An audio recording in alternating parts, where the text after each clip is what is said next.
हम शांति चाहते हैं, ये तो दुनिया ने देखा। अब दुनिया ये देखेगी कि हम शांति की रक्षा के लिए शक्ति का भी प्रदर्शन कर सकते हैं। लेकिन मुझे दहेज में पूरा पाकिस्तान चाहिए।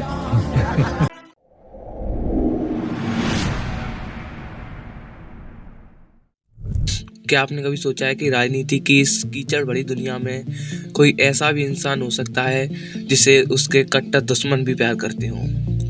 एक ऐसा नेता जिसकी सरकार सिर्फ 13 दिन में गिर गई, लेकिन उसने हार मानने के बजाय संसद में दहाड़ कर कहा, मैं फिर वापस आऊंगा। हास्य रुदन में, तूफानों में, अमर असंख्यक बलिदानों में, उद्यानों में, वीरानों में, अपमानों में, सम्मानों में। आज हम बात करेंगे भारत के सबसे चहेते प्रधानमंत्री अटल बिहारी वाजपेयी की। वो शख्स जिसने अमेरिका की जासूसी को मात देकर दुनिया को हिला दिया। वो नेता जिसने पाकिस्तान की धरती पर खड़े होकर उसे दहेज में मांग लिया।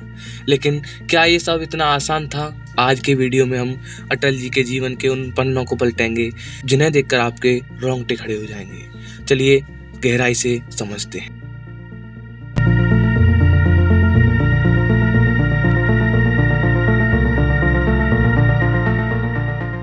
तो कहानी शुरू होती है 1924 में। एक साधारण स्कूल टीचर के घर में एक बालक जन्म लेता है। बचपन में अटल बहुत शर्मीले थे। एक बार स्कूल के मंच पर वे भाषण देने खड़े हुए और बीच में ही भूल गए। सब हंसने लगे। अटल जी नीचे उतरे, रोए नहीं बल्कि खुद से वादा किया, अब जब बोलूंगा तो दुनिया सुनेगी। यहीं से शुरू हुआ शब्दों का वो सफर जिसने 1957 में नेहरू जी को भी हैरान कर दिया। नेहरू जी ने अटल जी का भाषण सुनकर भविष्यवाणी की थी कि ये लड़का एक दिन देश का प्रधानमंत्री बनेगा। सोचिए, विपक्ष के नेता के लिए इतनी बड़ी बात करना, ये थी अटल जी की काबिलियत। अब समय को थोड़ा आगे बढ़ाते हैं। साल 1996। अटल जी प्रधानमंत्री बनते। बहुमत नहीं होने के कारण सरकार सिर्फ 13 दिन में गिर जाती है। पूरे देश में शोर था, लोग मजाक उड़ा रहे थे। लेकिन तब अटल जी ने संसद में खड़े होकर वो कहा जो आज भी भारतीय राजनीति का सबसे शक्तिशाली भाषण माना जाता है। सत्ता का खेल तो चलेगा, सरकारें आएंगी जाएंगी, पार्टियां बनेगी बिगड़ेंगी, मगर ये देश रहना चाहिए, इस देश का लोकतंत्र अमर रहना चाहिए। दोस्तों, ये बात आपके रोंगटे खड़े कर देगी। जहां आज के नेता कुर्सी के लिए कुछ भी कर सकते हैं, वहीं अटल जी ने मुस्कुराते हुए इस्तीफा दे दिया, क्योंकि वे जोड़ तोड़ की राजनीति नहीं करना चाहते थे। यही उनकी महानता थी।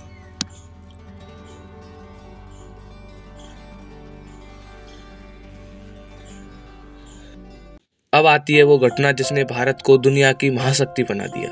मई 1998, अमेरिका के जासूसी सैटेलाइट 24 घंटे पोखरण पर नजर रखे हुए थे। CIA को यकीन था कि भारत कुछ नहीं कर सकता, लेकिन अटल जी और डॉक्टर कलाम ने मिलकर एक ऐसा प्लान बनाया जो किसी हॉलीवुड फिल्म से कम नहीं था। वैज्ञानिकों ने सेना की वर्दी पहनी, कोड नामों का इस्तेमाल किया और रेत के तूफानों के बीच परमाणु बम तैनात किए गए। जब 11 मई को धमाका हुआ तो अमेरिका के होश उड़ गए। पूरी दुनिया ने भारत पर प्रतिबंध लगा दिया। लेकिन अटल जी टस से मस नहीं हुए। उन्होंने साफ कह दिया, भारत अब किसी के दबाव में नहीं झुकेगा। ये था एक कवि का असली फौलादी जिगर। अटल जी शांति चाहते थे, इसीलिए बस लेकर लाहौर गए। वहीं एक पत्रकार ने उनसे मजाक में शादी का प्रस्ताव रखा और कश्मीर मांगा। अटल जी ने तुरंत जवाब दिया, शादी तो कर लूंगा पर दहेज में पूरा पाकिस्तान चाहिए।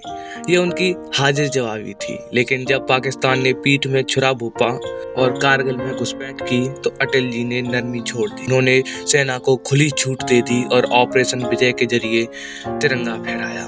उन्होंने साबित किया कि शांति की बात करने वाला इंसान कमजोर नहीं होता। तो दोस्तों, अटल बिहारी वाजपेयी के जीवन से हमें क्या सीखने को मिलता है? पहली बात, धैर्य। उन्होंने 40 साल विपक्ष में बिताए लेकिन कभी हार नहीं मानी। दूसरी बात, गरिमा। उन्होंने राजनीति को कभी निजी दुश्मनी नहीं बनाया। और तीसरी बात, साहस। देश के लिए बड़े फैसले लेने से भी कभी पीछे नहीं हटे।